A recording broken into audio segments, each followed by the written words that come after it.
2021 will see the release of two Neptunia games.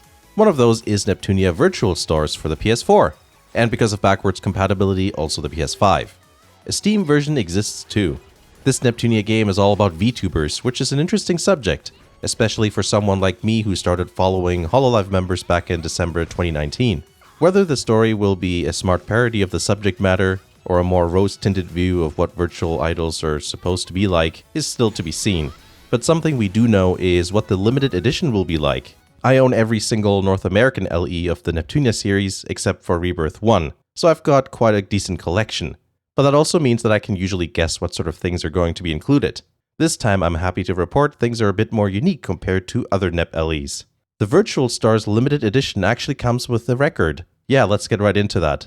I love it. It even comes in a sort of crazy color design, which is subject to change, it says, but it's certainly a departure of the usual black-colored ones.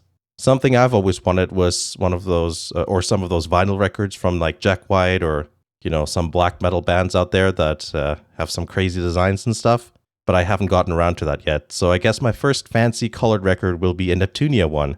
That reminds me, I need to change the belt on my record player since it's starting to do that pitch wavering thing. Though the idea of having, the entire cast sing really wobbly does sound quite entertaining. There's a CD soundtrack and the site shows a track list, but there's no mention if the LP will contain the same songs. The LE also comes with the game unless you get the Steam version, then you get a code emailed to you. Funnily enough, you still get a steel case with both versions. I guess you just store air in the PC version. A hardcover art book, a lyric book, poster, and trading card comes with the bundle too, and everything is housed in a limited edition box. From a design standpoint, I like what I'm seeing. Spin-off games usually allow for some nice deviations from the regular sort of look we're used to, and we've got that here. I like the new outfits the goddesses have. They look more idol-like while still referencing their original outfits. The items are all quite distinctive, featuring mostly non-repeated art.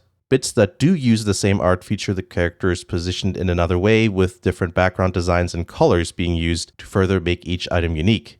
It's all pretty good.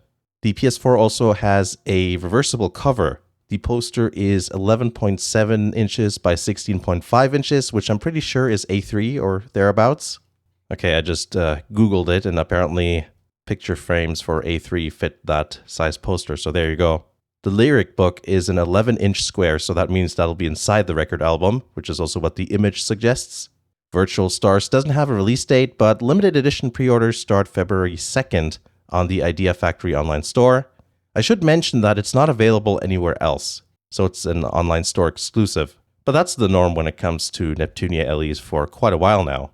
Speaking of availability, so far this announcement only applies to North America. The European IFI store doesn't have a listing up, but given previous track record, it'll probably end up being the same. That's basically how it's always been, right? So that's that. I thought I'd let you know a little bit what I think about the limited edition of Neptunia Virtual Stars.